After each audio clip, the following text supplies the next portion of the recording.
আজকে কিন্তু একদম চলে এসেছি সোজাসুজি মধ্যমগ্রাম মা মনসা জুয়েলার্সে।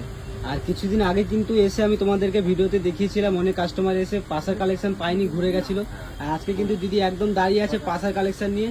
চলো তোমাদেরকে দিদির সাথে একটু দেখিয়ে দিই পাশার কালেকশন গুলো কেমন এসেছে। আচ্ছা, তোমাদেরকে ফার্স্টে দেখাই দু রকমের কান পাশা। দুটোই কিন্তু তোমাদের একবার গেস করতে হবে যে কি ওয়েটের আছে।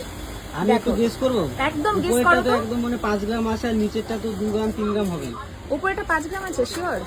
মনে তো হচ্ছে 5 গ্রাম আছে। এটা কিন্তু পেয়ে যাবে মাত্র 4 গ্রামের মধ্যে। 4 গ্রামের মধ্যে এত বড় কান পাশা। নিচেরটা গেস করো কত হতে নিচেরটা পারে? 2.5 থেকে 3 গ্রাম তো হবে। 2.5 থেকে 3 গ্রাম তো হতেই পারে না। এটা কিন্তু মাত্র 1.5 গ্রাম থেকে 2 গ্রামের মধ্যে হয়ে যাবে। দেখো 1.5 গ্রামে এত সুন্দর একটা কান দু পাশা। রকমের পাশা, যাদের যেটা পছন্দ তারা সেটাই নেবে। তাহলে এবার আসতে পারবো তো মা মনসা জুয়েলার্সে জামা একদম, ষষ্ঠীতে? একদম। কোনো কিছু ফলস নয় তো, সব ঠিকঠাক তো? একদম সবকিছু 22 ক্যারেট 22 ক্যারেট HUID হলমার্ক যুক্ত, কোনো চিন্তা নেই। তাহলে দেরি না করে কিন্তু সরাসরি চলে আসো মধ্যমগ্রাম মা মনসা জুয়েলার্স।